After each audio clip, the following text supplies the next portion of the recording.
is Liberation Day. Waiting for a long time.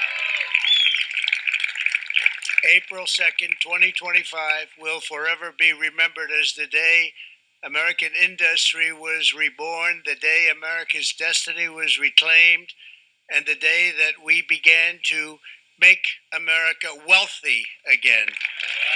Going to make it wealthy, good and wealthy. For decades, our country has been looted, pillaged, raped, and plundered by nations near and far, both friend and foe alike. American steelworkers, auto workers, farmers, and skilled craftsmen. We have a lot of them here with us today.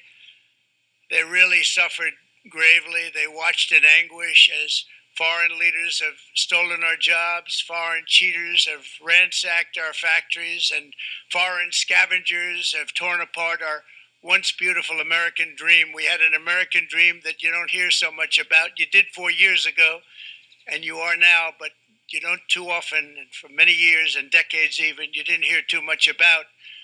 Our country and its taxpayers have been ripped off for more than 50 years, but it is not going to happen anymore. It's not going to happen. If you look at that, China, first row, China, 67%. That's tariffs charged to the USA, including currency manipulation and trade barriers. And now we're going to pass the largest tax cuts in American history, and that's where we're relying on Mike and John Thune. And we will not cut Social Security, Medicare, or Medicaid benefits, and the Democrats will. On trade, I am going to issue our notification of intent to withdraw from the Trans-Pacific Partnership, a potential disaster for our country. Instead, we will negotiate fair bilateral trade deals that bring jobs and industry back onto American shores. Bring on the tariffs. Enough already. Let's just disrupt everything. The president wants to do it. He wants to hammer Canada. He wants to hobble Mexico. He's all over Europe in Mercedes-Benz, VW, Lambo. Hey, Toyota, look out. Same with Nissan. China, forget it, Jake. Tough luck, Nissan. And Kia, see ya. Yep, welcome to Liberation Day, where America does to all of our trading partners like we did to the Red Coast in days of yore. It's time to make them pay.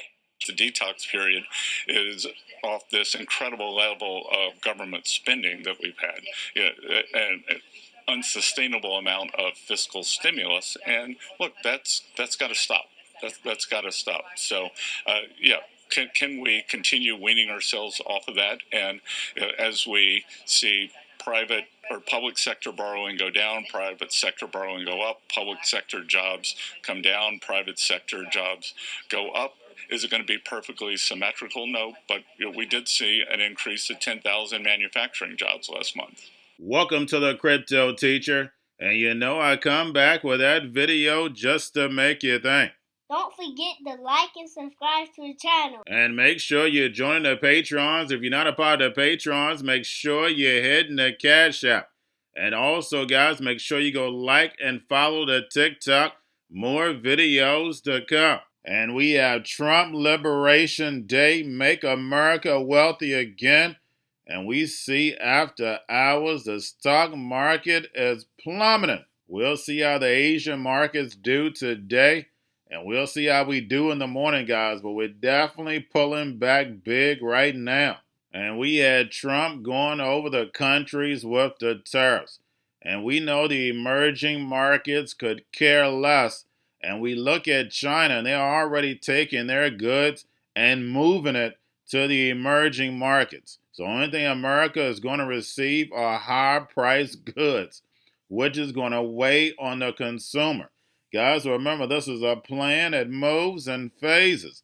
And speaking of plan, Trump says he will not cut Social Security, Medicare, or Medicaid benefits. Now, we know the next generation pays the debt. And we know the millennials and Gen Z are not even making the money to even afford anything. So they're definitely not going to be paying for this debt.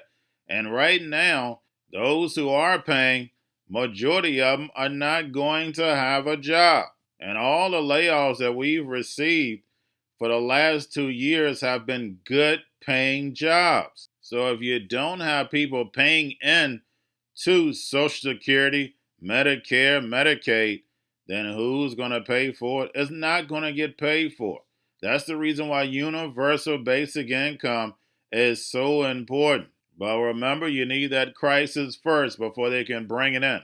Problem, reaction, solution. It is undefeated. And don't forget, I had to play this old video of Trump taking us out the TPP. Yes, that was a good idea, but it was never renegotiated. And what happened? Now you have the CPTPP, and the United States is on the outside looking in. And you guys know I went over this back when I first started this channel, and also if you have the NWO book, you also know I went over it. The United States is being set up for isolation. We already know a lot of countries don't like us anyway, because that's all we've done is take resources from those countries and make them look poor. So do you think when that happens to us, they're going to care? No, they won't. But the people that run America, they won't be held accountable. It's going to be the people. And remember, the crypto teacher told you. And we have Jim Cramer on tariffs. Time to make them pay. And this is not going to be good for the markets, but we're going to continue to pump and dump. So therefore, they can bring in the robots, algorithms, and drones. And remember, the crypto teacher told you. And Scott Besson said it best. The detox is off of all this government spending. Remember, guys, they printed 80% of all money in existence in 2 years to destroy fiat so they could bring in this new digital economy. And speaking of the digital economy, we have OpenAI, and of course, Andreessen, my guy, invest in adaptive security, doing simulations for cyber attacks. Guys, you can't make this stuff up. Never forget, fear is the name of the game. You can make anyone do just about anything with that word fear. We've seen it time and time in history. But with this technology, you can do so many things. Just think about if you're dating and someone is using AI voice to communicate with them before you even meet. And then when you meet, you speak to this person as not the same person. It is definitely about to get crazy. Because if you're not a critical thinker and someone says something about your child, someone says about something of a loved one, you're going to automatically react straight off of emotion. And we know that gets you in trouble every time. But once they start this metaverse, you won't be able to tell who's real and who's not. And remember, the crypto teacher told you, because he knows when it comes to the NWO, it's all planned out. You have a wonderful day. AI making its first cybersecurity investment. It's a big one. It's in a company called Adaptive Security, which simulates AI-powered cyber attacks and provides risk assessments. Today, the company announcing it raised $43 million in its latest funding round, which also includes and was led by Andreessen Horowitz, OpenAI's startup fund as well. And I should say, we met, and he played this, it was almost like a party trick at a lunch on me, where all of a sudden I started to hear my voice off of his phone. The Squawk Box team gave you some, well, the show gives you it. So take a look at, or a listen at how this all works. This is a sample of our own AI-generated voices, and you can start to think about how scary this can really be. Let's talk about the tech. Are deepfakes really that big of a threat to companies right now? This is Becky. Just to make sure I understand, you're saying this kind of attack is already happening in real scenarios?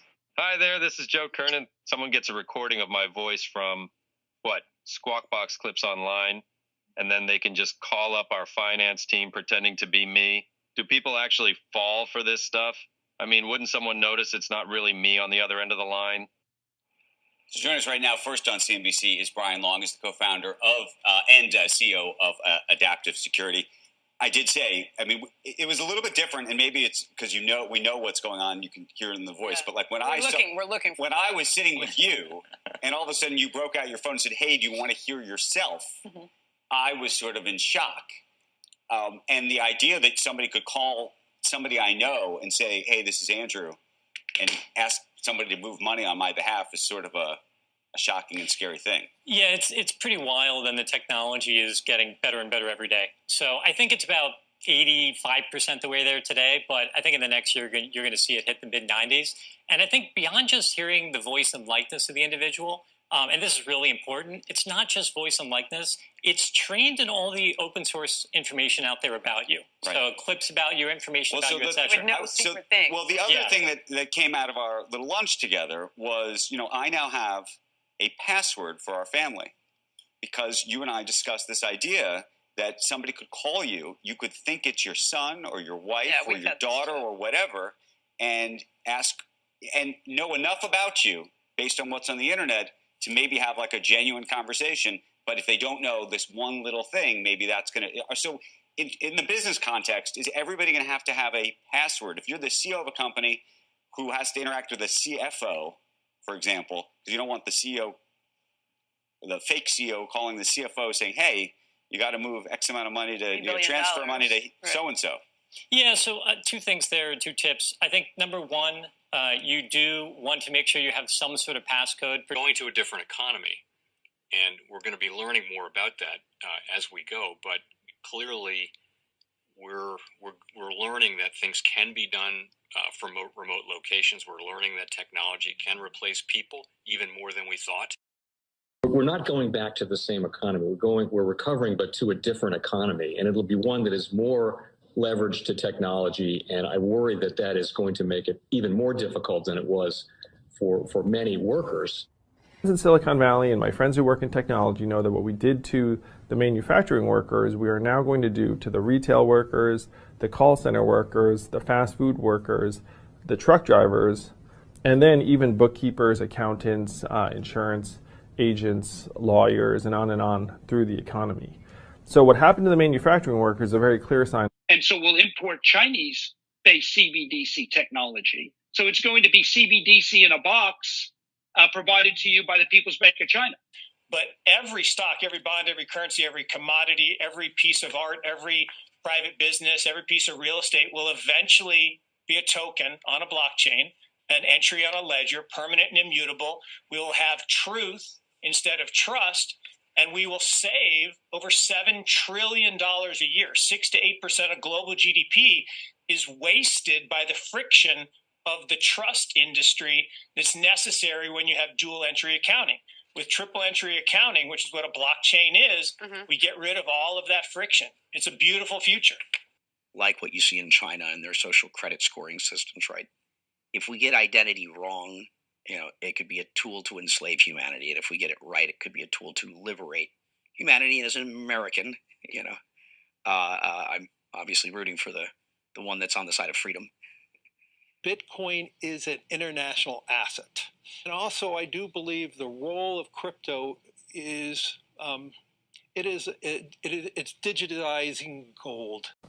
I actually believe this technology is going to be very important. Look at it. We have been part of the huge revolution in investing through ETFs. We believe that ETFs will be changing the whole way we invest. Many people still use it as a means, people are investing it for indexing. No, the majority of people who are putting money in in ETFs are active investors that are buying exposure. The entire bond market is being transformed as we talk right now. I believe the next generation for markets, the next generation for securities will be tokenization of securities. And if we could have that distributed ledger that we know every beneficial owner, every beneficial seller, we all have our code of who's buying, who's selling, instantaneous settlement. And think about it, it changes the whole ecosystem. Chinese bank ICBC has been hit by a ransomware attack, and the U.S. Treasury market, as a result of that, has been disrupted. This, according to the Financial Times. We're getting at more right now with Bloomberg's Shonali Bassick. Shonali, what do we know? Listen, we have the Financial Times now reporting that ICBC, one of China's largest banks here, was hit with a ransomware attack. And remember, they're a very significant intermediary in the Treasury market. The SIFMA has told its members that this has been part of the reason reason here that the system is kind of clogged up, if you will, during that auction that we saw a little bit before. The attack had prevented ICBC, according to the Financial Times, from settling Treasury trades on behalf of other market participants. A large executive at a major bank also telling the paper that such a large party on the fixed income clearing corp creates major concerns, potentially impacting the liquidity of Treasury markets. Now, it was not just a poor auction. It was absolutely lousy. And you know, when the dealers have to step in to save a Treasury auction, that's a rare occurrence. Cryptoteacher and the New World Order book, plus the 3 kids books. It's time to re-educate. Also, new to cryptos, Coinbase, Bitrue, Binance. Do not forget book links and crypto links are in the description. The stock channel, guys. Don't forget to go like, subscribe, spread everywhere. You have your Kobo, your chip stocks, your banking, your gaming. While everybody's sitting at home, get on stocks, the Seaver, the biotech stocks. And while everybody's at home wishing they were still getting that free money, what are they doing? Drinking and smoking weed. Don't forget about those stocks, and you have a wonderful day. The most powerful person in the world is the storyteller. The storyteller sets the vision, values, and agenda of an entire generation to come. Steve Jobs. And guys, you know I truly believe in this. When you look at the New World Order, they're the storytellers. And that's the reason why I wrote my New World Order book. But guys, now it's time to change the current generation. And I wrote 3 kids books. You know I love the Trinity because I understand the power that's in it. So I have 3 books. We have an opportunity to change the generation, to educate, not just me, but I want to show you that I take action on a daily basis. And I want you to take action on a daily basis. Whether it's your job, whether it's in your community, we have an opportunity right now to educate the masses. I posted this on my Twitter account. Please share, but this is a short clip of the 3 books. There's going to be a clothing line and action figures. Please get these books for your kids, nephews, cousins, friends, so therefore we can start the re-education now. Because as we see, the 4th Industrial Revolution foundation is definitely here. Robots, algorithms, drones, taking humanity out the picture. We have to re-educate. But let's get into the video. Part 1. King Joshua and Grandma Tam save the village. Part 2. King Joshua and Grandma Tam save New York from COVID-33. Part 3. King Joshua and Grandma Tam goes to China. It's mandatory to get part 1, part 2, and part 3 of this series. It's time to re-educate Generation Z.